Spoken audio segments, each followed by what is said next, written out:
বিস্তারিত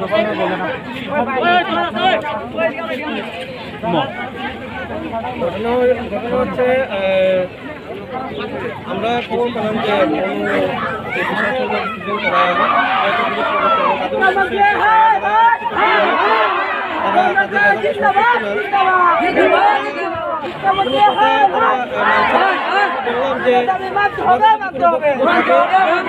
তোমরা সবাই জানো যে তারা যারা অকৃতকার্য হয়েছে তোমাদের আবার প্রভিশন আছে, তোমরা আবার পরীক্ষাতে বসতে পারবে, কিন্তু তারা কোনো কথা শুনতে রাজি না।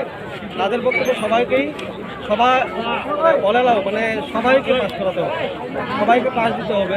এটা তো দপ্তরের বা আমাদের ত্রিপুরা বোর্ডের এরকম নিয়ম না, বোর্ডের একটা নিজস্ব গাইডলাইন আছে। গাইডলাইন অনুযায়ী আমরা এবার প্যান্ডামিকের কারণে আমরা যেভাবে রেজাল্ট হওয়ার কথা একটা নির্দিষ্ট গাইডলাইন আছে যে ক্লাস 9 থেকে 100% এবং ক্লাস 10-এর মার্কস যা যা সিস্টেম মতো আমরা পাঠিয়েছি।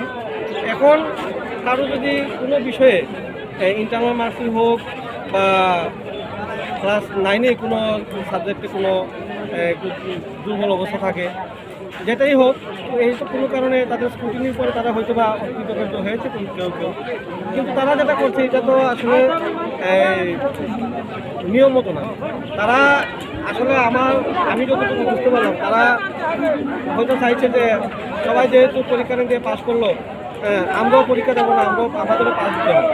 এটা তো হয় না। সবাই আমরা যাদের পাস ভোট দিয়েছে তাদের স্কুল থেকে তাদের যে রেকর্ড, তাদের যে প্রিভিয়াস রেকর্ড এবং যেভাবে স্কুল তো অথরিটি জানে যে তাদের কাছে আপনাদের মেরিট বুক অনুযায়ী রেজাল্ট যেভাবে দেওয়ার কথা এইভাবে দিয়েছে বলেই তো যাদের পাস আসার কথা পাস এসেছে। এবার যারা অকৃতকার্য হয়েছে তাদের জন্য প্রভিশন আছে, কিন্তু তারা মানতে চাইছে না। তাদের বয়সও কম, চাইছে হয়তো বা পরীক্ষা না দিয়ে কোনোভাবে যদি পাস যদি করে যেতে পারে তাহলে আর পড়াশোনা করতে হবে না, কষ্ট করতে হবে না। এটা হয়তো তাদের উদ্দেশ্য।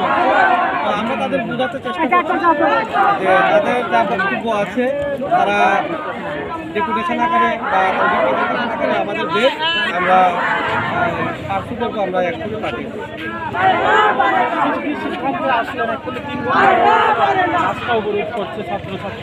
তাদের আমরা বললাম যে তোমাদের যা বক্তব্য তোমরা স্টেটমেন্ট আকারে তোমার রিপ্রেজেন্টেশন আমাদের দাও, আমরা পাঠিয়ে দেবো।